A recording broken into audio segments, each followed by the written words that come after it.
Alright, YouTubers. Hopefully you can see what I got going on here. This is the back end of your Rubicon. I want to say this is the yoke going to the back of the transfer case, I want to say. But trying to look it up, it's kind of wonky. I noticed a clicking rotational sound the other day after mudding. And what I'm looking at is I've got the Rubicon in gear and I'm laying underneath it. I'm just going to roll it.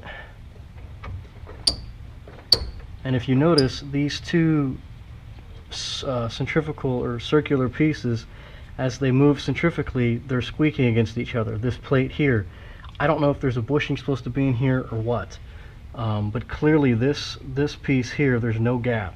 This piece here, there is a gap because all three of these side bolts, there's one up top, one here, there's 4 total quadrants, you know, quarter turns from each other.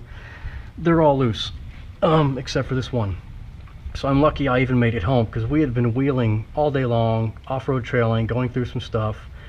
And if you notice these bolts, they have blue threads, which means they were Loctited at some point. So getting some tools out. These bolts do appear to be 15 millimeter, which is odd. This is an American Jeep and everything's in metric, but whatever. So what I'm going to do, I called Extreme Terrain, if you know who they are. I'm sure you do if you have a TJ. I called Extreme Terrain and had asked them for some guidance, and they had told me that these bolts are set at 30 foot-pounds, not inch pounds, foot-pounds. So since I do have this one tight, I'm going to remove it later, but just at this point I'm going to go ahead and wrong way, go ahead and Loctite these in there. Okay, put my 30 foot-pounds torque wrench on there.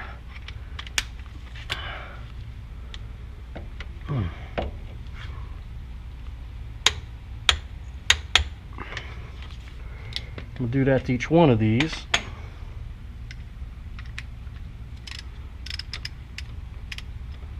No, screw it. I want to take out my hand.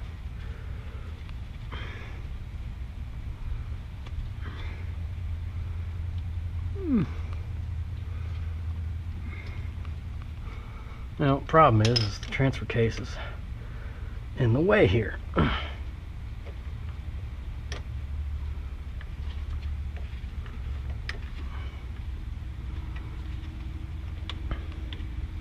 Or I should say the yoke. The yoke is a little bit in the way.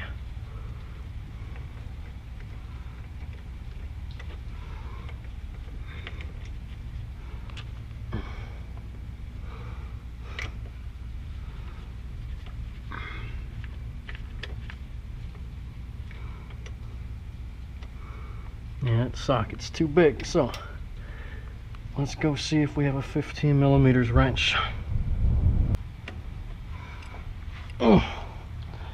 Alright, so I don't have a 15 millimeter wrench, so I'm going to use our old-fashioned croissant wrench, the French wrench, in a universal metric size. It's the all metrics, or all 16ths if you're a SAE American guy. To take this bolt out,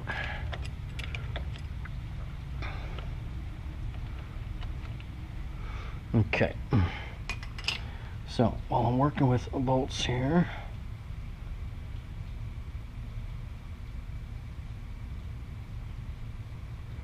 might as well Loctite the crap out of them, because I don't want this mofo coming apart again.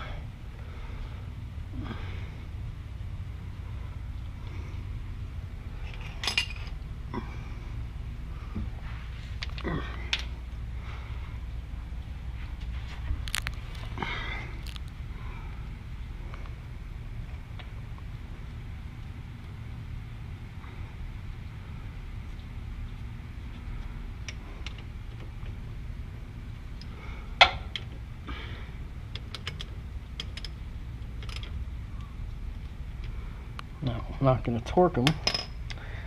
till I get them to where I want them. So I really should be doing this crisscross pattern. No, I'm not talking about the old band. I'm talking about how you tighten things up.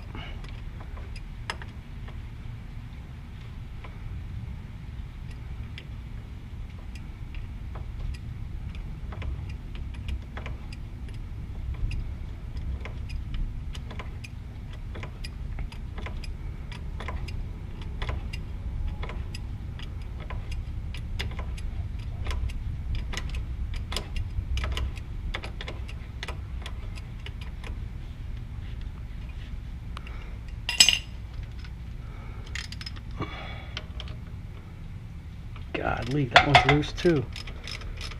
Didn't even break torque on it. Fuck, man.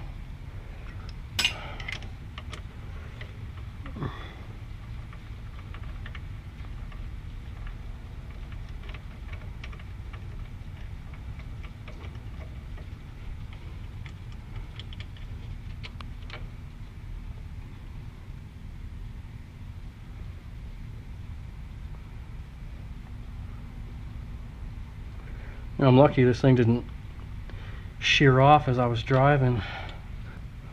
Let's make sure that's nice and seated.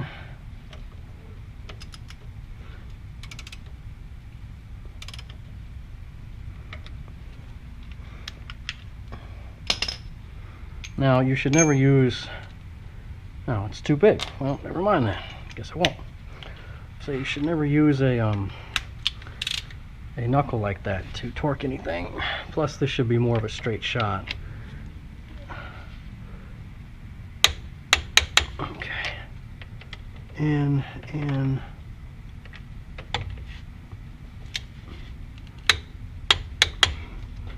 And get the socket on there enough to do it. No. Okay, so I gotta crawl out of the Jeep, throw it in the neutral, roll it a little bit, see where we are.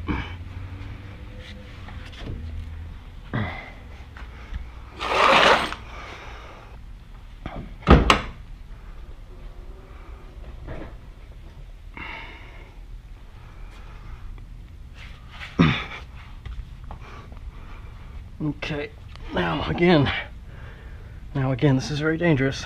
I'm underneath the Jeep right now with it in neutral. So, to get a straight shot on that bad boy, I have to roll it backwards a little bit.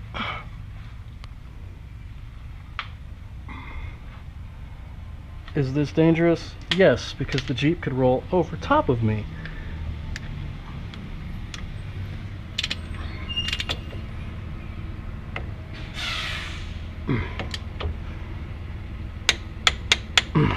Okay.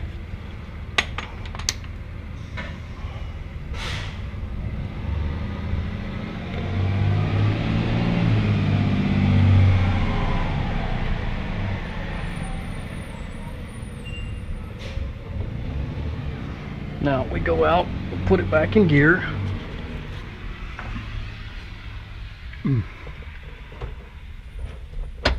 First gear is fine. Slide back up underneath this bad boy and roll it.